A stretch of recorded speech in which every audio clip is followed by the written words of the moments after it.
اچھا آپ چاہے جتنے بھی بڑے ہو گئے ہوں یا اپنے آپ کو جتنا بھی بڑا ثابت کرنے کی کوشش کر رہے ہوں، ایونچولی آپ ہیں تو ایک سرکاری ملازم ہی، اور جس طرح جو دنیا میں آیا ہے اس نے واپس جانا ہے، اسی طرح جو سرکاری ملازمت میں آیا ہے ایونچولی اس نے ریٹائر ہونا ہوتا ہے. زیادہ سے زیادہ آپ کتنے کی ایکسٹینشن لے لیں گے؟ ایک لے لیں گے، دو لے لیں گے، تین لے لیں گے، آخر تو آپ نے بھی ریٹائر ہونا ہے. ریٹائر ہونے کے بعد آپ کے پاس زیادہ سے زیادہ دو آپشنز ہوتی ہیں، یا آپ امریکہ چلے جائیں، انگلینڈ چلے جائیں، یو اے ای چلے جائیں، یا پھر آپ کسی پاکستان ہی میں کسی آفیسرز کالونی کی، کسی طبقہ بوجھ روا کی، کسی عالی شان سی سوسائٹی کی گمنام راہداریوں میں رہائش پذیر ہو جائیں، اور زندگی جب تک آپ کی ہے تب تک آپ انہی راہداریوں میں عوام سے اسی طرح کٹے پٹے دور دور رہیں جس طرح آپ اپنی سرکاری ملازمت کے دوران عوام سے دور رہیں. لیکن جو لفظوں کے زخم آپ لگاتے ہیں، جو حرکتیں آپ کرتے ہیں، ان کے اثرات پاکستانی قوم آپ کی ریٹائرمنٹ کے بعد بھی سالوں تک، دہائیوں تک برداشت کرتی ہے.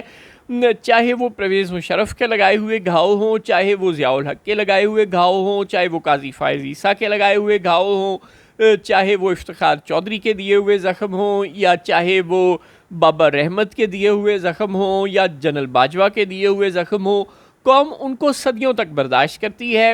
دس از ویری انفارچونیٹ. آپ کو احساس ہی نہیں ہوتا کہ آپ نے کیا دو چار لفظ بول دیے ہیں. اب آپ نے تو فرما دیا نا کہ مہرنگ بلوچ انڈیا کی پراکسی ہے. اب آپ ایونچولی ریٹائر ہو جائیں گے، ساری زندگی تو اس عہدے پر نہیں رہیں گے آپ.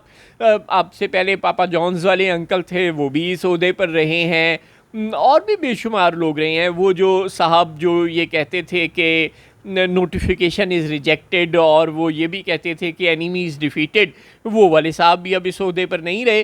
تو ظاہر ہے آپ نے بھی ایونچولی اس عہدے پر نہیں رہنا. کتنے سال؟ 6 مہینے، 2 سال، 4 سال، ایسے تو نہیں ہوتا نا. ظاہر ہے آپ نے بھی اس عہدے کو چھوڑ کر جانا ہے، آپ نے اس ادارے کو بھی چھوڑ کر جانا ہے، ریٹائر ہونا ہے، گھر جانا ہے. پھر کیا ہوگا؟ جو اکبر بگٹی کے ساتھ پرویز مشرف نے کیا، آج تک بلوچستان اس کے صدمے سے باہر نہیں نکلا. جو ڈاکٹر اللہ نظر بلوچ کے ساتھ آپ لوگوں نے کیا، اس پر برہنہ کر کے تشدد کیا، آج تک بلوچستان اور پورا پاکستان اس کی قیمت چکا رہا ہے. جو آپ ان بلوچوں کو لاپتہ کر کے کرتے ہیں، اس کی قیمت ان کے خاندان نہ جانے کب تک اٹھاتے رہیں گے. اور اب آپ نے مہرنگ بلوچ کو یہ سمجھا ہے کہ وہ ایک عورت ہے. وہ ایک عورت نہیں ہے لیفٹیننٹ جنرل احمد شریف چودھری صاحب، وہ ایک عورت نہیں ہے. وہ بلوچ یکجہتی کمیٹی کی لیڈر ہے، وہ ایک عظیم قوم کی عظیم لیڈر ہے. اس کے پیچھے ہزاروں کی تعداد میں لوگ کھڑے ہیں. عمران خان پاکستان کا ہی نہیں، دنیا کا کے مشہور ترین آدمیوں میں سے ایک ہے، اور اس کی جماعت کے لوگ تو اسے امت مسلمہ کا لیڈر کہتے ہیں. لیکن بہرحال عمران خان شاید پاکستان میں اس وقت موجود واحد آدمی ہے، یہ ہم شرطیہ بلا خوف تردید کہہ سکتے ہیں، کہ جو دنیا کے کسی بھی کونے میں چلا جائے گا تو لوگ اس کے گرد اکٹھے ہو جائیں گے. جی ہاں، دنیا کے کسی بھی کونے میں چلا جائے گا، لوگ اسے پہچانتے ہیں، لوگ اس کے گرد اکٹھے ہو جائیں گے، لوگ اس سے پیار بھی کرتے ہیں. خیر، ڈاکٹر مہرنگ بلوچ وہ عورت ہے جس کے پیچھے عمران خان سے بھی زیادہ بڑی تعداد میں عورتیں نکل کر کھڑی ہو جاتی ہیں. گھریلو عورتوں کے لیے، جنہوں نے کبھی سیاست نہیں کی، جنہوں نے کبھی کوئی کام نہیں کیا، ان کے لیے سڑک پر بیٹھنا، دھرنے دینا، احتجاج کرنا، جلوس نکالنا، ریلیاں نکالنا، کوئٹہ سے لے کے اسلام آباد تک پیدل مارچ کرنا مذاق نہیں ہوتا. اچھے خاصے مرد یہ کام نہیں کر پاتے، اچھے خاصے کڑیل جوان یہ کام نہیں کر پاتے. عمران خان بار بار ایسی کالیں دیا کرتا تھا، اور اس کے پیچھے کبھی ہم نے ہزاروں کی تعداد میں عورتیں نہیں دیکھیں. مہرنگ بلوچ وہ عورت ہے، وہ پاکستان کی قابل فخر بیٹی ہے، جس کے پیچھے ہزاروں کی تعداد میں عورتیں آ کر کھڑی ہو جاتی ہیں.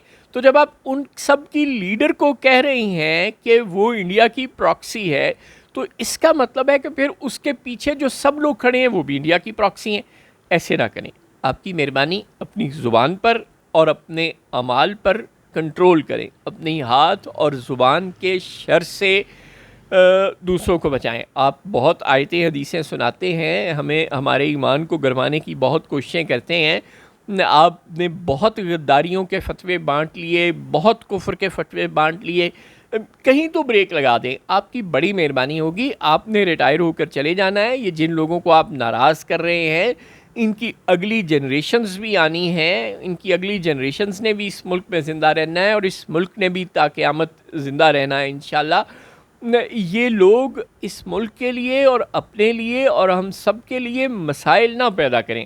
یہ لوگ اس ملک کے معمار بنیں اور یہ آپ کے اعمال، آپ کے رویے اور آپ کے لفظ ڈٹرمن کریں گے.